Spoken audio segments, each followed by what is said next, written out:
Alrighty, guys, my name's Travis Otto. I'm your host of the So What's Your Goal podcast, and we're coming to you live from Las Vegas today, and we have a freaking badass guest in the studio with me, Andrew Sabatino.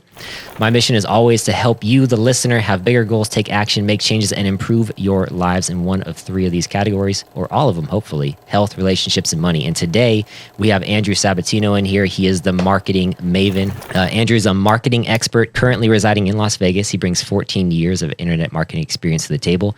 He serves as the COO of Luxvani Marketing and former vice president of Safe Lights Defense Body Armor. That's pretty cool. Now, having already achieved financial freedom himself, he is set on helping others do the same.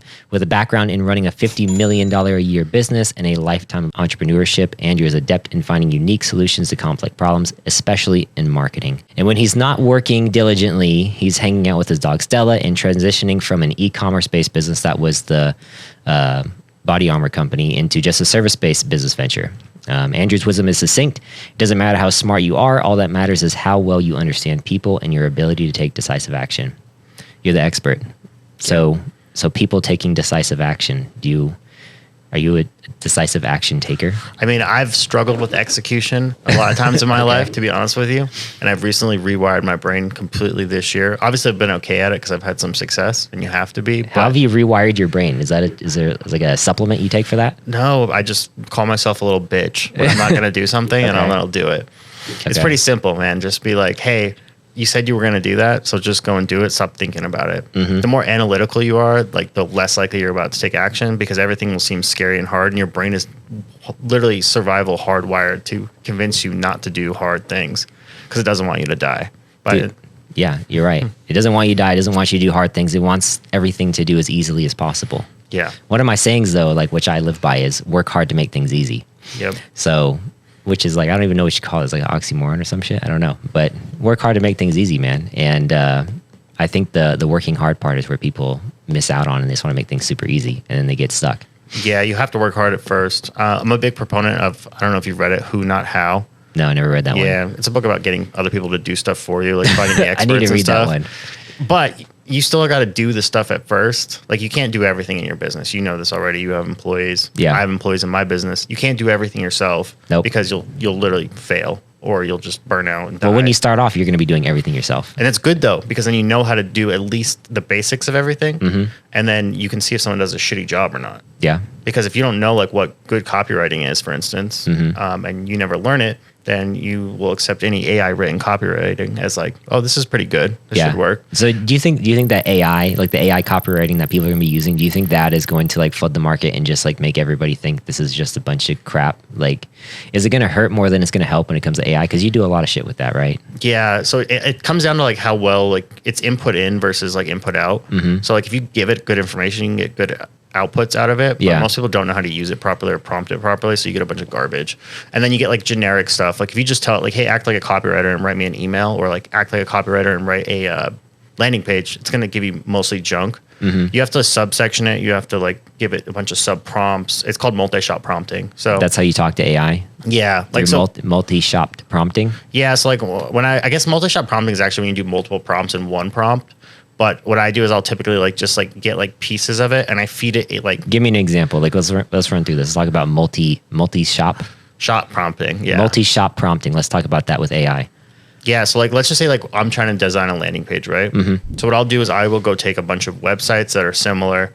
I will take every information I can get about the person. Like let's say it's you. I would take like 3 or 4 of your podcasts. I would transcribe them and I would feed them into the AI first. Mm-hmm. That way it starts to understand your tone of voice, like what you do. Okay. And then I would start asking it questions on that, make sure that it completely understands what we're talking about. And then I would basically do section by section of like the landing page. And I would provide it good examples of each thing that I want still. So I'd go and like, hey, like these are examples of good headlines, write me 10 headlines based on what we've talked about. On the podcast? Or like just in general, right? Like for like, let's say your coaching business, anything that's related to your coaching stuff, we would just take all that information, feed it in there, and then it would like write us 10 different headlines. 10 different headlines. And then we'd start there, and then we'd use that headline. And the next prompt, we talk about subheadlines, and we would just do it section by section. And I would constantly remind it to look back at the resources we've provided. Because it starts to forget you're giving things. it a data set, and then you're asking questions based off the data set. Yeah. And that's called multi-shot prompting. I'm probably wrong. I think multi-shot prompting is actually where you like put multiple prompts in one prompt. Okay. I guess what I do is like a step-by-step process of just how I prompt it. Okay. I don't know exactly what it's called. I'm not an expert in AI. I just know how to use it. Okay. But you are an expert in marketing, right? That's what you do. That's how you've made your living. Yep. So what makes you the expert? Like what makes you like, I don't know if I'm a good salesperson. I don't know if I'm an expert marketer. But I'm pretty good at marketing myself maybe. And what makes an expert marketer? Like what makes you good? I was good at selling physical products for a long time. And I think what was your first physical product that you sold? My first physical product, I was 12 years old. What? And I was living in e-commerce online, 12 years old? No, it wasn't online. It was in retail stores. Okay. So I lived in a small town in Utah after we moved there from New Jersey, and I wanted money. I wanted the new PlayStation 2. Okay. When it came out. And it was expensive, right? Yeah. So, and I was like 12 or 11. I couldn't get a job. So I kind of just like gathered resources, and I like to call it like Etsy before it was Etsy. Okay. And I crafted things, and then I put them into... So like hobby crafts. Kind of, yeah. Like I'd make these like arrows, decorative arrows, and like I'd go across the street and buy like arrowheads. We had parrots, so I'd use their like really colorful feathers to decorate them, and I would just buy like supplies from craft stores. And they were still pretty crappy, right? Mm-hmm. And this is kind of where I learned first about marketing. So what I would do is I'd put a picture of myself and like a little story card next to each one. Oh, the tearjerker. Yeah. This little poor bastard. Yeah. So I was like, obviously my quality is not going to compete with some of this other stuff, but if I can tell a good story, people buy off stories. They don't buy products. They buy stories and they buy off emotion. So. And so how many of these little arrowheads did you sell? Did you get the PS2? Yeah. I mean, I probably sold like a couple $100 a month. So at that age, it was great for me, man. Was this like just you? How many arrows did you have to make a couple $100? A lot. I don't remember my exact pricing structure or anything like that. Okay. It was definitely a lot of work. All right. So you were a manufacturer, distributor, salesperson, marketer. Yep. Well, we used to do consignment at all the like gift shops up there. Oh, so they would pay you a little. They would take a commission off of whatever you're selling. Yeah. Okay. No risk to them because if it doesn't sell, whatever. Hey, just like, put it in a little space, right? Yeah. That's pretty cool. Yeah. Okay, so you're 12 years old, entrepreneur, selling arrows. That's pretty cool. Like when was like your big moment in marketing, or like what led up to that big moment in marketing? I mean, I've just had lots of like little wins and steps, and then I was privileged enough to be part of a company that we took to, I would say, a decent size, right? It's still considered a small business. I mean, like doing $50 million a year sounds like a lot, but in the real world, that's still like peasant business style. Peasant business. $50 million a year is peasant business, guys. If you're doing less than that, what are you even doing? It's still considered a small business. Yeah. So like up till 250 million. You're How many employees? We had at our peak 125, I think, or 130. Damn. Yeah, that's like the worst part of business, by the way. Yeah, employees. No wonder why $50 million isn't shit. You got 125 people to take care of. Yeah, the margin's got to be slim to none. Yeah, I mean, it was pretty. I have NDA, so I can't say exactly, but like we had pretty low margins. Okay. So e-commerce is like that in general nowadays. Like you're playing a very like low margin game. The game you're playing is trying to exit. So like you're trying to build a brand, build equity. Hopefully you can find a strategic partner. Or like some kind of strategic buyer that'll buy the business for like, X amount of millions. Because like while you're running it, you're not making much. Okay. So the goal is to build it up, install the systems, install the processes, get the marketing down, and then sell it, cash out. Yeah. Walk so like away. they're like buying like a customer base. A good story on this is like Native, I think, was around for like only 2 years. Procter and Gamble ended up buying them, I want to say, for like a lot of money. I think it was like high 100 millions. For Native? Yeah, Native deodorant. And, Native deodorant. Okay. Yeah, I don't know if you've ever seen them. They wanted that particular like subset of customer that Procter and Gamble just didn't have, like that kind of like hippie, like holistic type people. And they had already gotten like shelf space in Target and things like that. So they just went and bought it all out rather than trying to start their own brand because it was just easier for them to buy the customer base. Okay. But I think the multiple was like ridiculous, like 25 or 30x EBITDA or something like that because it was a strategic buyer. Okay. So when it comes, so let's talk about the people listening, right? So like the people who are listening who are interested in marketing, because marketing is like a hot topic. Like you see it all over Instagram, you see it all over YouTube, Facebook, like marketing. I'll get you leads. I'll get you this. I'll get you that. Sell your product now. Like, are you contributing to that right now? Like to that chaos that's happening online? Yeah. So we definitely are. Like when you see ads of us, we're definitely talking about getting you more appointments, getting you more leads, right? We build funnels. So, most of your clients, they want what? more. Well, everyone wants more money, right? That's more money. Yeah, that's the result of what you get them. But I mean, like, what are they really asking for? More qualified calls most of the time. Calls. Okay. If you're like a high ticket person that sells something, you want qualified people to speak to. Okay. So, and if you're halfway decent, you can sell them at, let's just say, even 20%. So if you speak to 100 people, you get 20 clients a month. Okay. That's pretty good. Yeah. And so, so people come to you looking to get more leads. Yep. Basically. Generally. Yep. So I wouldn't even say leads. I would say calls, because leads is just another bullshit. Booked calls, like, hey, we'll fill up your calendar. Booked calls, like, you that guy? Okay. Yeah. So he's the guy that's going to go online and advertise, hey guys, we're going to get your calendar booked up with leads who want to buy. You know, swipe up, get more information. That's you? Yeah. You make it sound so bad. No, it's not bad. But you see it all over all the time, especially if you're in sales. Like, I'm in a sales position where, like, I help businesses make more money at the end of the day. That's what I do. It's not a bad thing, but it's just one of those things where it's like, if you're in sales, like, you see sales advertisements going crazy. And so, like, I see that all the time, but it's like, really, like, are you going to get the results for the client? You know, that's my biggest worry. And so I feel like if you can instill a belief in people through these ads or through your calls, it's like, hey, I'm actually going to get results, because we're just so, like, bombarded with advertisements on a daily basis. And so you're just one more, you know? So how do you, like, not become a commodity, and, like, how do you instill trust in your brand? Especially, like, if think about, like, you're a new marketing guy and you want to go back in time and you're you now, but you're talking to yourself 10, 15 years ago. Like, what sort of advice would you give somebody who's just starting up? You got to do it for free at first. So, like, if you go to our website, you'll see we work with some pretty big names in the industry. What's your website? luxvoni.com. luxvoni.com. Okay. So we've had, like, the privilege to, like, kind of work with a few, like, pretty well-known people. That, can you say any of their names? So my business partner lived with Jordan Belfort for like a year and a half. Damn.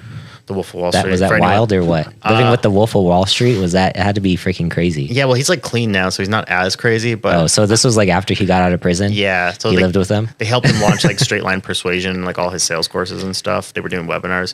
I've heard some pretty crazy stories still, though. Like, I've seen some videos of, like, Jordan, like, shooting them with, like, you know, those, like, salt, like, shotgun things. Oh, that you kill bugs with? Yeah, like salt. Shooting them in the back with that and stuff. So and I guess Jordan doesn't sleep. He doesn't sleep? Like, Jordan Belfort doesn't sleep, okay. Hardly at all. So maybe, like, from the olden days of him just doing so much coke, being up all night. Well, you don't need to sleep, right? I mean, Donald Trump doesn't sleep that much, right? That's what he says anyway. Yeah. All the rich people say they don't sleep. Yeah, supposedly. Right? Do you get any sleep? Yeah, I try to sleep 8 hours, but this guy texted me the other day because I went to the gym with one of his friends at 5 a.m. He said, "Don't be a crackhead, get some sleep." Yeah. No, you need sleep, guys. Okay, so where were we talking about with the so the marketing? So just starting out, so you got to do it for free. Yeah, right. You need to get some case studies, like, under your belt. The only way you're going to get that is, like, by doing it for free, because, like I said, we're lucky we have a lot of good case studies from big people, so we can leverage that now. But before that, you need something, like, prove that you can actually do what you say. Okay, so like, let's put ourselves in the shoes of, like, a marketer, and he's just starting out. He wants, I actually know a guy. He's here in Vegas. His name's Lewis, but he's just starting out, and he wants to get more into marketing, and you know, he needs to do it for free. Is your opinion? So, like, what would that look like? Like, what's, like, a free? Walk me through that. Yeah, so, like, I call them, like, trials versus free. Right. Okay. So you still get a chance to get a client. Mm-hmm. But, like, let's say you want to pick one niche to start out with. Give me a niche. Like HVAC. Let's just say we're going after HVAC. All right, companies. HVAC, air conditioning, heating. Yep. And so, like, I don't know exactly what the hell they sell, but let's say it's like I see the ads all the time on TV, rejuvenation, right? Like, the ghetto. Yeah. We'll come in and do that. Obviously, that's just like a lead magnet for them to come in and, like, find stuff that's broken and sell you bigger and better stuff, right? They probably don't make any money on that, like, first thing that they do. Yeah, that's like free. Yeah, that is like lead generation, isn't it? Yeah. It's hard to say, easy to spell. No, easy to spell, hard to say. No, something like that. Hard to say. No, hard to spell, easy to say. Ghetto. Go. Yeah. Yeah, it's like G, and then they say GOETTL, ghetto, something like that. Okay, and they spend a lot of money on advertising, so they must make money. It works. It's stuck in my brain. Like, I never use them for anything. All I know is they do air conditioning. Yeah. Okay, so you advertise to these these HVAC guys. So you're a marketer. You want to get HVAC technicians. You want to help them get more qualified leads. Yep. And so you're going to post an ad somewhere where these guys hang out, and you're going to say, "Hey, we're going to guarantee you 90 clients." Like, walk me through, like, what that would look like. Yeah, I mean, it would depend on the industry, but let's just say, like, it's like you'll have 30, like, in-house visits or something this month, right? And if we hit those 30 in-house visits, the first month's free, but after that, you have to sign like a 3-month contract with us, right? Okay, so the advertisement is, hey, HVAC guys, we're going to guarantee you 30 in-home visits this month with our marketing technology that we do, our marketing program. Whatever like your unique mechanism is, our unique marketing mechanism. Which isn't unique. It's probably like Facebook and Google ads or something. Yeah, I mean, there's only so many ways to get a hold of people. Yeah. You know? And then like database reactivation, but come up with a clever name for it so it sounds new and interesting. Okay. The only thing better than better is new. Better than better is new? Yeah. In marketing. So like better than better is always like better is better, right? So like better is better, yeah. Right. So like that's like, oh, it's the new best thing. thing. Anything better than better is new. Yeah. But the only thing better than that is something that's brand new. That sounds cool. So brand new technology, guys. We just came out with it. If you're an HVAC technician and you need to get more in-home appointments, this is for you. Like some kind of like AI technology, or just like throw some. Everybody wants AI. Yeah, you just throw AI in there, and they're gonna go, oh, okay, you know, we're not using AI. How should we be using AI? That's probably a good angle too. Yeah. Okay. So you give a free offer, get in-home appointments, and then from there you do your work. Yep. And you work your ass off to get them the leads. Yep. However that you do it. Yep. However you can, just try to get that first client. Yeah. And then ask them for a video testimonial. Do you remember your very first client? In any marketing venture, what was your first client that you got signed up? And when you're like, holy shit, I can do this. This is for me. When did that click in your brain? I think I had like an SEO client that we were doing stuff for chiropractors for. Okay. That we did pretty well for. That was like, we would just like message chiropractors and we would get them like calls, and then they would sell them on SEO services, like a $10,000 SEO package. So your first client was what? Like, do you remember? I remember my first client. I don't, because like I've done so many different things. Like I've done e-commerce for so long. So so you just always known that this is the route I was going to go down. You weren't ever worried like, oh, this might not work type thing. I mean, I've been on the internet since like the 90s, like not selling stuff, but like actively using computers and internet. You have like, AOL? Did you have dial-up? Yeah. We had Did you have the free CDs? Yeah, I used to collect them. To collect them to get free access, or collect them just because they were cool? They had different designs on it, remember? Every time. God. So I had a bunch of them. We eventually got 2 phone lines. That was a big deal. Okay. So we were able to, second phone line. So it wasn't busy. But no, like I've always just sold stuff online. Like even in college, I was selling things online. You think that's the best way to make money? It's the best avenue to get in front of a lot of people. Okay. So if you can crack it, yes, but it's also like one of the more competitive things nowadays because everyone wants to be online and make money. Yeah, everyone wants that laptop lifestyle. Dude, everybody wants a laptop lifestyle. If you could sell that, I mean, if you can get the laptop lifestyle, like I have the laptop lifestyle. I love it. Yeah. It's the best lifestyle. But do you like your screen better at home? What do you mean? Don't you have a screen? Oh, I do have 2 screens better at home. Yeah. Do you like those? You got to have a home base. Do you like those better though? That's like how I like to explain the laptop lifestyle. I can work on a laptop, but I'd much rather prefer to work on my 34-inch widescreen. Yeah, that's true. With a keyboard and a mouse. I mean, but I have done this for like during COVID, like that's when I started my company, and I just like grabbed my laptops and my computer, and I rented a beachfront condo in Clearwater Beach, Florida, and I lived there for like 6 months. And that's when I was like, okay, this is fucking badass. Like that's the laptop lifestyle that I think of is like I can take my desk with me. It packs up into a box, very, very small, and I can go anywhere. Yep.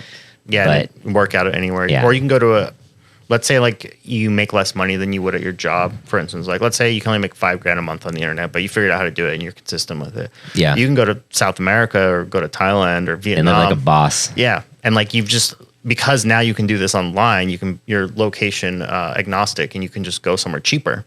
And so all of a sudden you have increased your income in a different way. So how come you don't do that? Why aren't we in Thailand right now? Because I like being in this time zone for starters.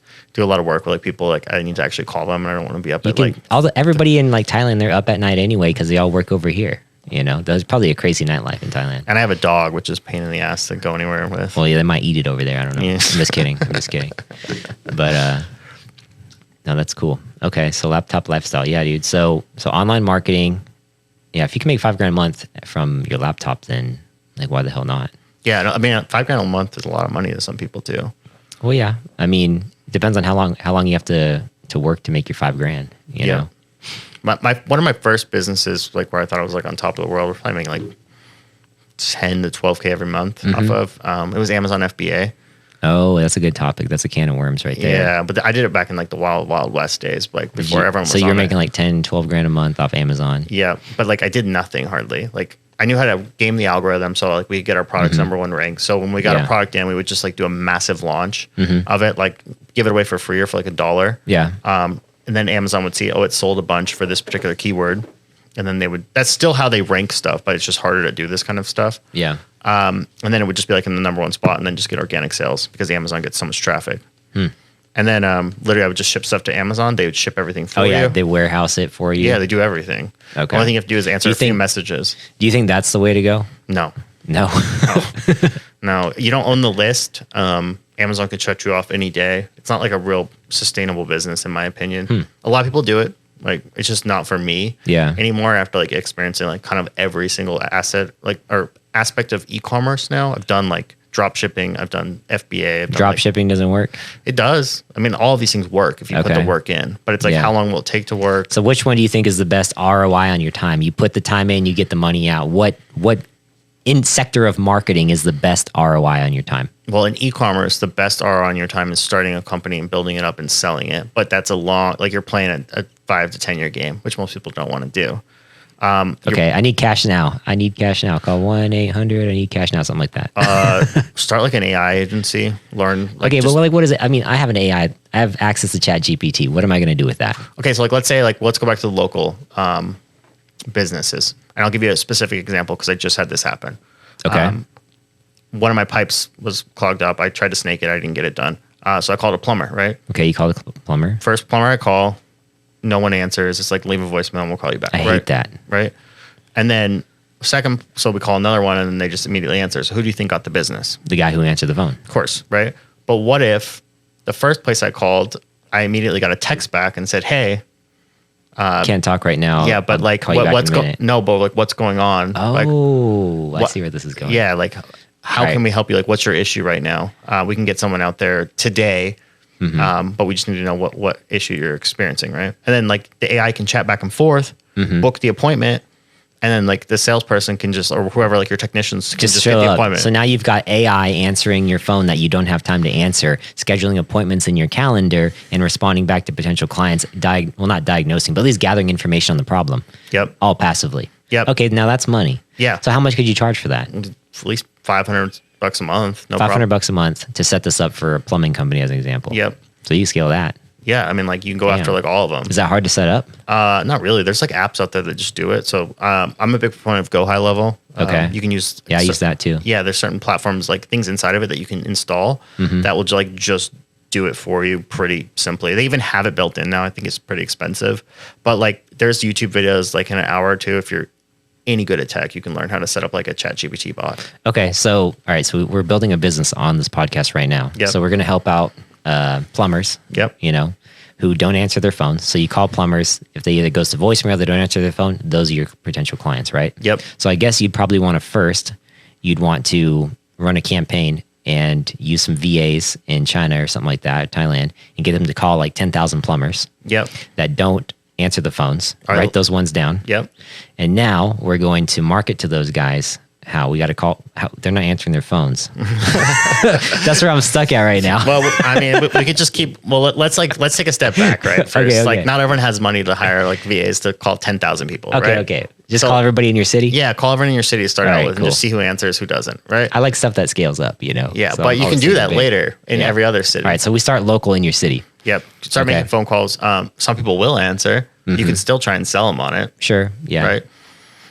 That's where I come into play. I'll tell them how to freaking, sell it the right way. Yep. Because I'm a professional cold caller for a living. Like I call strangers and try to make friends, and that's the number one thing that I hear. Like I'll get cold calls all the time, and like I love entertaining that because most of them are just terrible. And I'm like, dude, you need to sound like you're like an old friend on the phone, like somebody who's like interesting to talk to and who's not trying to sell you anything. So I just always answer the phone like, hey, Andrew, this is Travis, man. How you doing?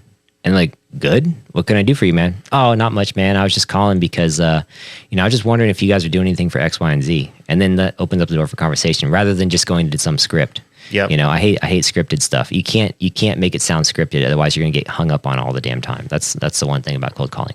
Yeah. But back. So we cold call some people in our city, and some of them answer, some of them don't answer.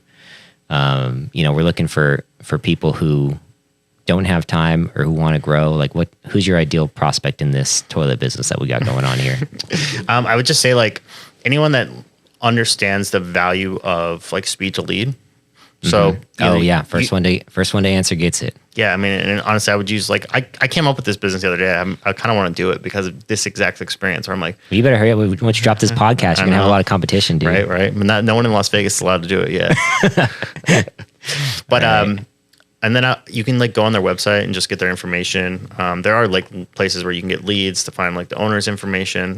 It's hit or miss on whether you'll find it or not, but you could just honestly just start like banging down the doors, call them every day until they answer and tell you to either fuck off or they want to buy.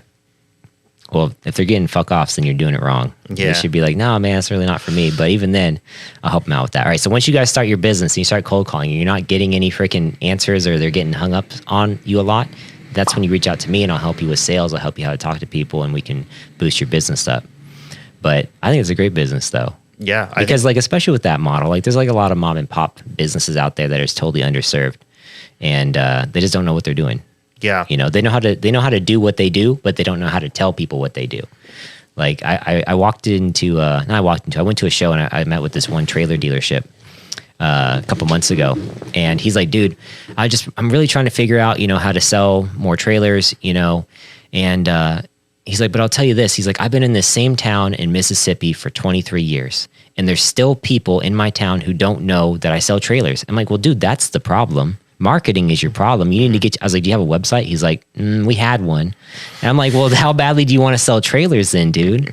Like you gotta, like for everybody who's got a mom and pop or a small business out there, if you don't have a website, then you don't exist. That's basically how the rest of the world looks at you. Yeah. You need a Google My Business account set up. Like people search for everything online now. Yeah. That's the first thing you do. You're going to meet with somebody. Oh, who's this dude? Yeah. Look him up. Another big business that you can do in like the local agency space, and you could combine this business together, right? Just to add value with the AI stuff is immediately after someone shows up, right? Let's say like on like the CRM, the guy says, oh, I just finished, right? It'll send them another text and be like, hey, how was your experience? Oh, rate them. Yeah. Google reviews. Yeah. But would you recommend me to a friend? Or you can also do like a little like website thing where it's like, they pick the star amount, but it's not actually going to go to the review yet. And if they pick anything under 4 stars, it'll send them to like a form instead of a Google review that says like, hey, how could we have done better? Someone in our team will contact you in like the next 24 hours. Okay. So you're controlling the narrative there. Yeah. And so if you're getting good reviews, it gets posted straight to Google. If you're getting bad reviews, it goes to the owner's cell phone and he gets the opportunity to save that bad review. Yep. So like, I mean, if you're going to go like look at a plumbing business, for instance, and one has 3 reviews and the other has 700, which one are you going to pick? You're going to call the one with 700. Yeah. I'm going to call the one with 3 and ask him, hey dude, I noticed you only have 3 reviews on Google. Do you want more? Do you want to be the guy who has 700? Like, what's your goal? I always ask people, so what's your goal? Like, is he trying to get more business or is he in a growth mindset or is he just like ready to sell out, Yeah. What do you find most of the time people say?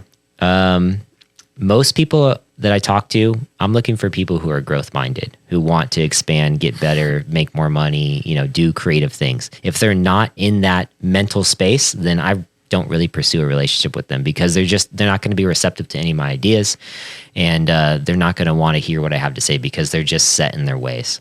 Yeah. Yeah. I was just curious, like what percentage of people you find that are like, man, I'm happy with what I'm making. Oh, everybody says they're happy. Oh, actually, I'll tell you this one story. So I walked into this dealership. It was down in Louisiana where I'm at right now. And I walked into this dealership and I just cold called and I said, hey, my name's Travis Otto, is the owner here. He's like, oh yeah, the owner's right in that back office. So I walk into the back office and I'm like, hey, my name's Travis. I know you're the owner. I know you're probably busy and all, but I just want to come by and introduce myself. And he's like, oh, nice to meet you. And he's like, what can I do for you? I was like, well, I help a lot of RV dealerships around here. I help them make more money, through, my services. And he's like, oh, we're good on that. And I'm like, good on what? He's like, well, we make money. And I'm like, okay, well, how would you like to make more? He's like, oh, no, we're good. I'm like, okay.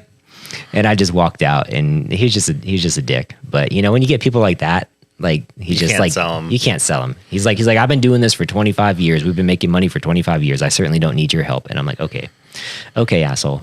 It blows me away that they don't want to like try something new or make more money because now you're going to go down to their competitor. And well, you don't even know what my product is. I help people make more money. What's my product? What would you like to say no to? Like making more money? Like how are you going to say no to that? So now you're going to go down to their competitor and sell them, and then eventually their competitor is going to probably put them out of business. The competitor is going to buy them, is what's going to happen. Yeah, like that's something that actually I was in a seminar in Florida a couple weeks ago, and let me ask you this question: how many vendors do you think serve one grocery store? How many different vendors? I mean, you got hundreds of products on the shelves, all those guys. How many vendors do you think serve that grocery store? 2. It's 3. But that's what I thought was crazy. I'm surprised you got that right. Everybody else is probably thinking, a couple hundred, you got Kraft macaroni and cheese, you've got, Blue Ox, you got But they go through distribution networks. Yeah. But it's really only two, 3 vendors, man. Yeah. A distributor owns that local area, and you have to go through the distributor to get your stuff into those stores. Yeah. My point is consolidation is like here. It's freaking here. It's happening in every single industry around us, consolidation, because from what I understand, there's not enough people opening up businesses or buying out all these baby boomers, so they have a lot of businesses that, their kids don't want it. They don't want to do it anymore. So they just sell it to big corporations. And now we're going to have, like in every town, there's only like 2 or 3 grocery stores, that's like the perfect example. And it's just like you have Albertsons or Smith's or Vons, and Vons is owned by Albertsons. Yep. And then you got Whole Foods, which is owned by Amazon. So we're buying all of our groceries from like 3 or 4 companies. And we did that as a country. Like we did that. Yep. But I mean, like, because they want lower prices. They want lower prices, dude. But like, what about the family business, man? Like, I really truly believe in saving the family business. And family business is the small plumber, the guy who only has 3 stars on Google, who's trying to make it out there. And like the family business is a dealership who wants to grow. They want to sell more cars. They want to sell more of something. They want to build a legacy to pass on to their kids. Like they want to have that generational income, that wealth. And that's the thing that makes me sad. Well, we can go down that rabbit hole a little bit. Let's like run an example of someone who has a job, right? Yeah. An okay paying job. They have good credit, right? Yeah. So all these businesses are selling right now, right? Mm-hmm. There's probably not a lot of people buying out like plumbers, or like, let's say you just want to buy pool cleaning routes. Pool cleaning routes. Yeah. I mean, you could definitely do that. Right. So like, let's just say you want to buy pool cleaning routes. You can go out and go get an SBA loan, take whatever these pool cleaning routes income is against the SBA loan. And that's what like they collateralize it against. And you do have to personally guarantee them. But like you can just basically create arbitrage immediately between the two, because like you might have a 20-year loan with like X amount of payment, and this thing nets X amount of money per month. And you've all of a sudden just created like $10,000 in free cash flow every month, just out of nowhere.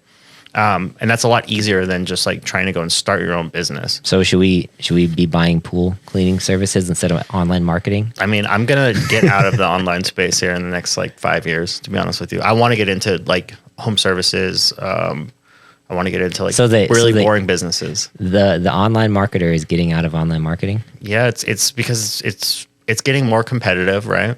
Sure. And it's just, I want to take what I know from online marketing and apply it to all these businesses. Well, you're still going to market online to those businesses, right? Well, yeah, we'll market online to our customers, right? Yeah. So we're still going to be doing online So you marketing. don't want to do B2B, you want to do B2C. Yeah, probably in certain ways. Or like B2B, but commercial level, right? So like one of my friends just started a pool company, and he also got 1% of another pool company at the same time. And so he just got his payout for that this month, and just take a guess at what that is, 1%. Of this pool company? Yeah, like for his like monthly distribution. So he bought a pool company, and the pool company they bought also owns 1% of another pool company? He started a pool company with another guy that owns this other pool company. The other guy just gave him 1% of it. Oh shit! I don't know, $1,000. $15,000. Damn. To do basically nothing. 1% of that? Mm-hmm. This is like a gigantic pool route. It's got to be like the biggest pool route in the world. No, it's not a route. They build pools. Oh, they build pools. Yeah. Okay. But still, like, I mean, you only have to do X amount of jobs to hit. Like, okay, but do you think that you have to X amount of jobs, right? But building pools, that's a luxury item. Yep. Do you think with everything that's going on nowadays? So let's bask on that. Everything that's going on nowadays, high interest rates. So you really want to go into a business where you're going to be selling pools, a luxury item in an economy like this, where the high interest rates are like through the roof. Like, who's going to pay for these damn pools? Well, the rich still have money, right? And a lot of what they do is commercial. So, like, businesses. Oh, commercial pools, like hotels. That's a big part of their business. And I guess they're going to build more hotels. Yeah. And they only do luxury pools.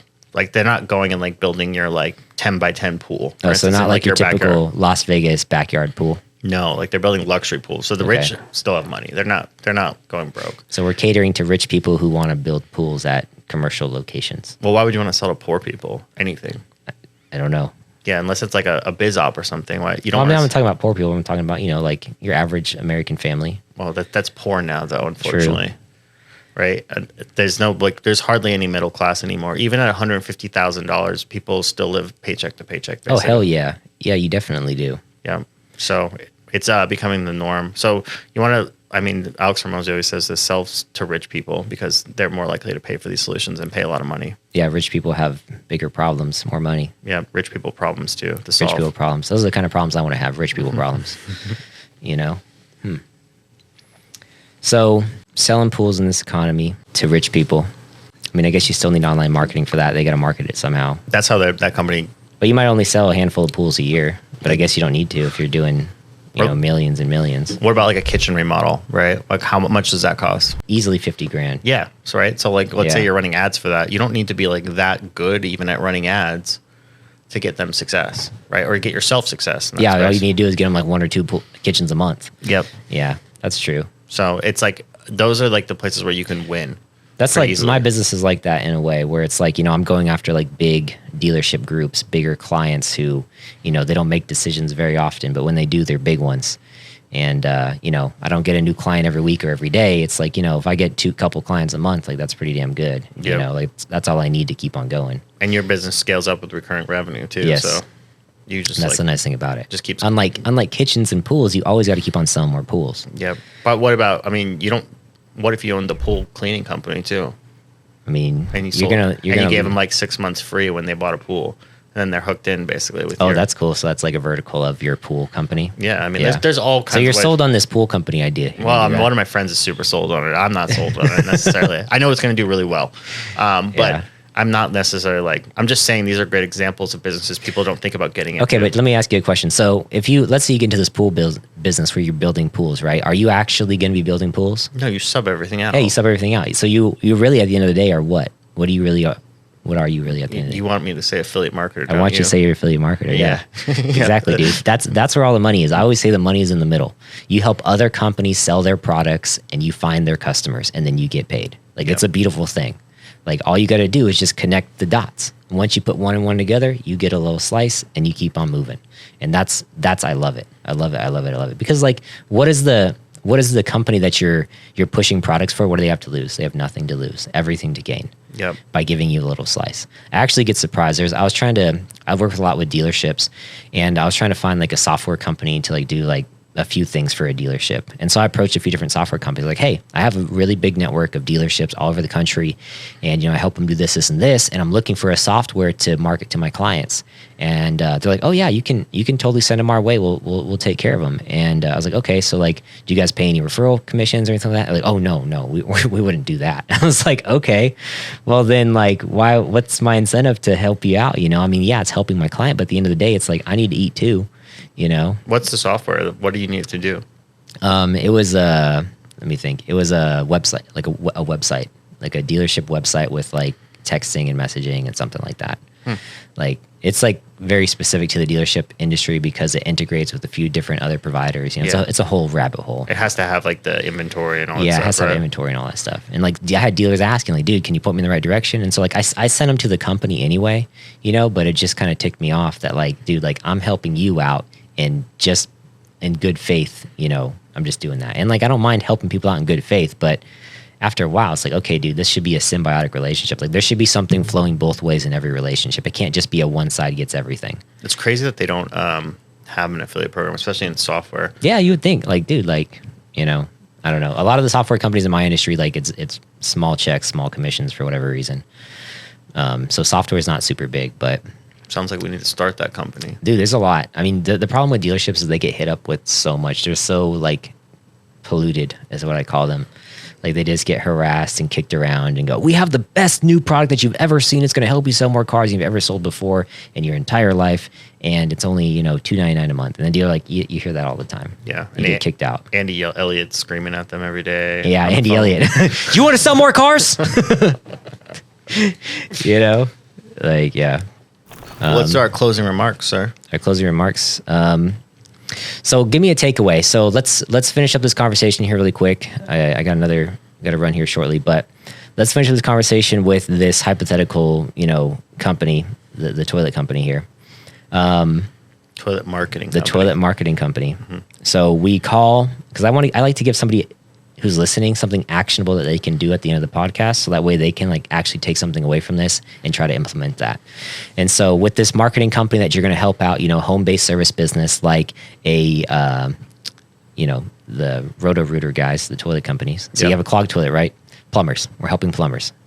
We're helping plumbers get more clients. And so you could build this AI software with them, which sounds complicated, but apparently a few YouTube videos can help you with that in an hour. And then you call a few plumbing companies in your city and try to find ones with the low reviews, the bad reviews, and then ask them a couple questions like, hey guys, I noticed that your reviews are low. Are you guys looking to grow? Are you guys looking to make more money? Are you looking to, get more customers? And what if I could help you do all these things for free at no cost? I take all the risk, you get all the rewards. But if I help you out, then we move forward together type thing. I mean, that's it in a nutshell. Yep. If you want to get really tactical, we can probably do this in 1 minute under $1,000. 1 minute under 1,000? Yep. What do you mean? We can build the whole business right now. I can give you all the tactics. Now, if you're going to go execute it or not, that remains to be seen for these people. But yeah, give us the whole deal. All right, perfect. So we'll start out. We need D7 Lead Finder. That's going to allow us to find all the local businesses in either your town or any city that you want to work with, right? Probably start with your own town. I'm going to write these down because I'm going to post them in my podcast. So D7 Lead Finder. Yep. You're going to need Go High Level. So that's anywhere from you probably need a $300 a month plan. So we're at $400 a month right now. Okay. And then you're going to want to go on YouTube, type in ChatGPT bot, Go High Level, something like that. You'll probably find enough to learn how to build one there. GPT bot, Go High Level. And then all now you need is either you can just email them or you can cold call them. And you can start getting customers just like that. Email or cold call. Okay. Yep. And then use basically exactly that script that Travis just said earlier. He should write that down and put it in there somewhere. Okay. And you can probably close at least one person this month. Yeah. For $1,000, do the first month free till we get your results, and then $1,000 a month after that, or $500 a month, whatever the deals you work out. But yeah, that's a business in a box. Boom, you get 5 of those. Now you're making $5,000 a month. Now you can quit your job. Yep. Now you can have the laptop lifestyle, man. Move to Vietnam. Okay. Dope, dude. Let's see here. Well, if you guys want to, what do people reach out to you for? What services can you provide to people? Yeah, so anything related to marketing, funnels, automations, some one-on-one coaching. If you want to do that, go at Sabatino on Instagram. At Sabatino on Instagram. Yep. Okay. And so anything with marketing, email marketing. I'm actually using you for some email marketing. We're trying some crazy campaigns. Yep. Trying to get people on the podcast. Yeah. Well, got you here, so I guess my email marketing campaign worked. That was actually a cold text message. Hey, man, you want to do a podcast? Yeah, little less cold though. We've been warmed up a bit. Yeah, we have a relationship. All right, well, cool, man. Well, dope, guys. That finishes up the podcast. You know what to do. You know where to reach me. You can find me at Real Travis Auto on Instagram, and you can find Andrew Sabatino on Instagram as well at Sabatino, Sabbatino. Yep. All right, guys. Thank you so much for listening. Thanks for having me on, Travis. Absolutely, man.